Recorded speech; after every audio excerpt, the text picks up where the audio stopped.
नमस्कार, hello Hindi channel में आप सभी का स्वागत है। आज हम प्रमुख रासो ग्रंथों का परिचय इस प्रश्न का अध्ययन करेंगे। देखिए, इस प्रश्न का जो शुरुआती भाग है कि रासो शब्द की व्युत्पत्ति और रासो काव्य परंपरा क्या है, वो मैं आपको पहले करवा चुकी हूँ। तो आज हम जो प्रमुख रासो ग्रंथ हैं, उनका परिचय पढ़ेंगे, उनका अध्ययन करेंगे। तो आइए इस प्रश्न को शुरू करते हैं। सबसे पहला है हमारा ग्रंथ बीसलदेव रासो।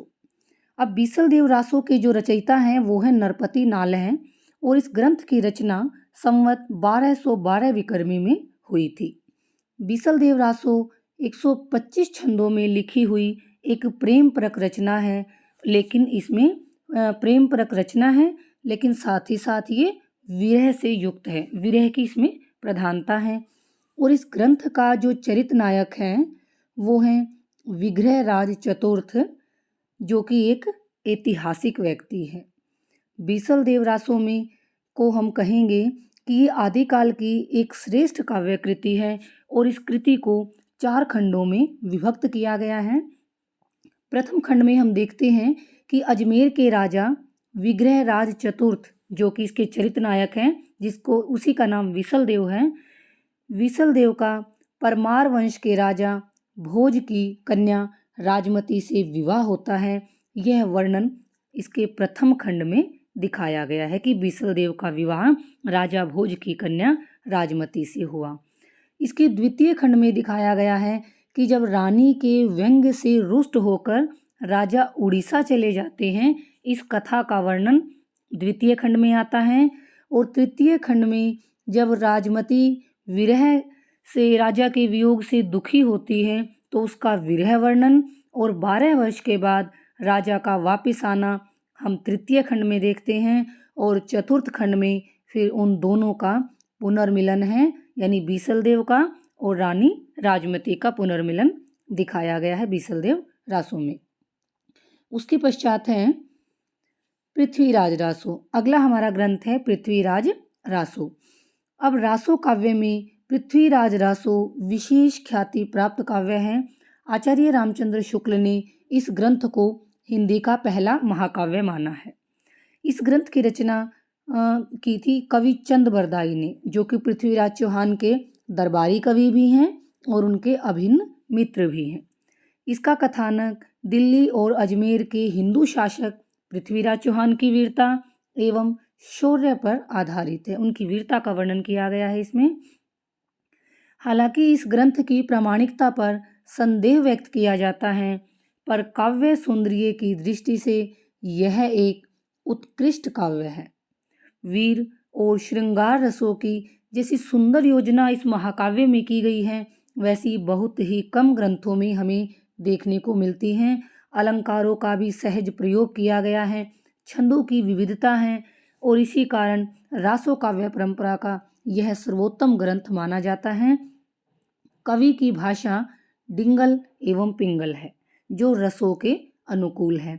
ये मैं आपको पहले भी बता चुकी हूँ। देखिए, जब अपभ्रंश भाषा के साथ राजस्थानी भाषा का योग होता है तब वो डिंगल भाषा बनती है, और जब अपभ्रंश के साथ ब्रज भाषा का योग होता है तब वह पिंगल भाषा बनती है। तो कवि की भाषा डिंगल और पिंगल दोनों हैं और रस के बिल्कुल अनुकूल है। तो ये था पृथ्वीराज रासो। इसके पश्चात जो अगला ग्रंथ है वो है खुमान रासो।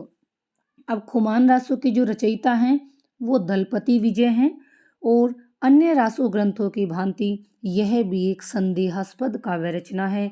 इस ग्रंथ का जो चरित नायक है वो मेवाड़ का राजा खुमान द्वितीय हैं।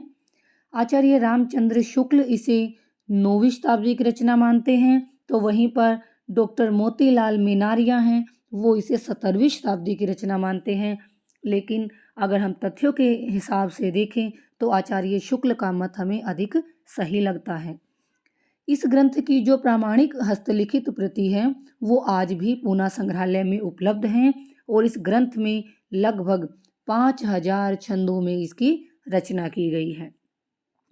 वस्तु वर्णन जैसे नदियों का, प्रकृति का, पेड़ पौधों का, तो इस तरह का ये वस्तु वर्णन भी इसके अंदर किया गया है।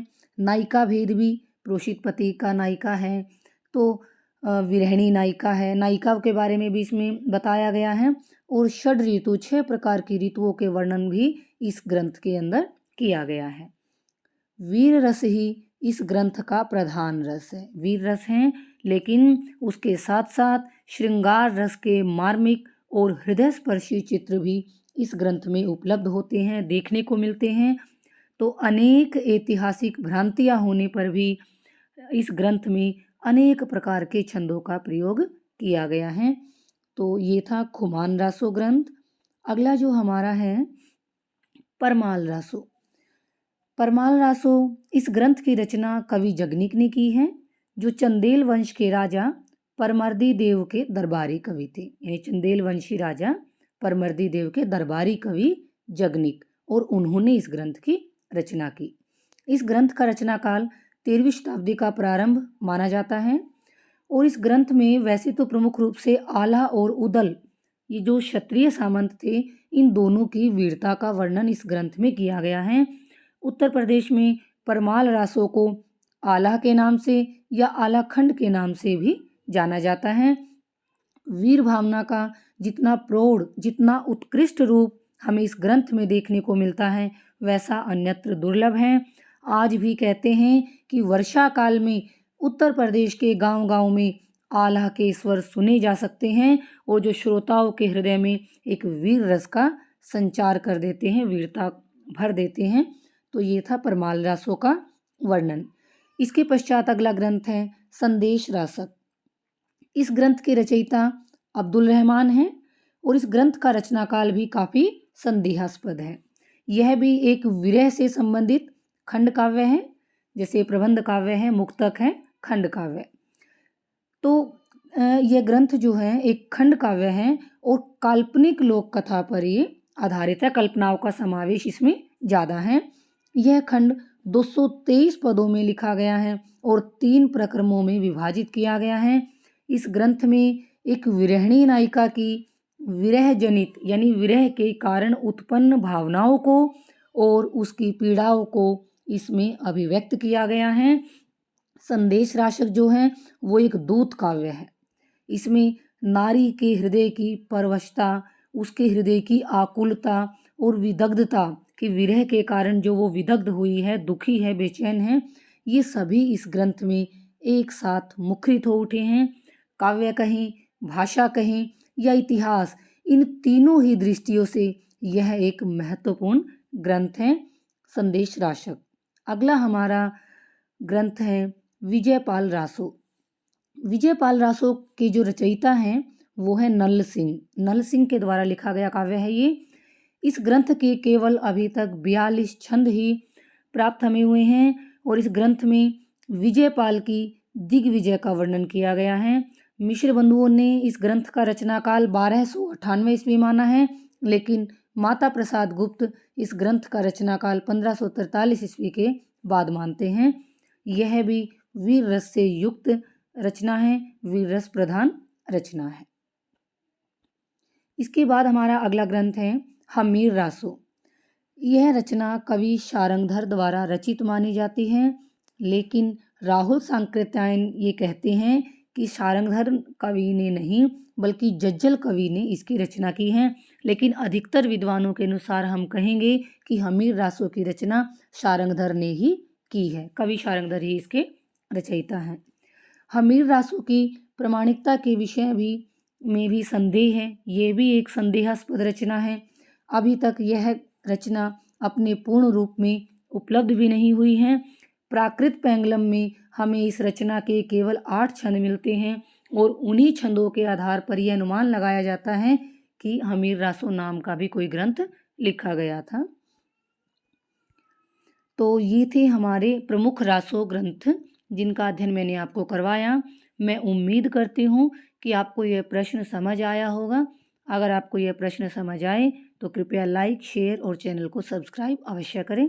इसी के साथ आप सभी का बहुत बहुत धन्यवाद।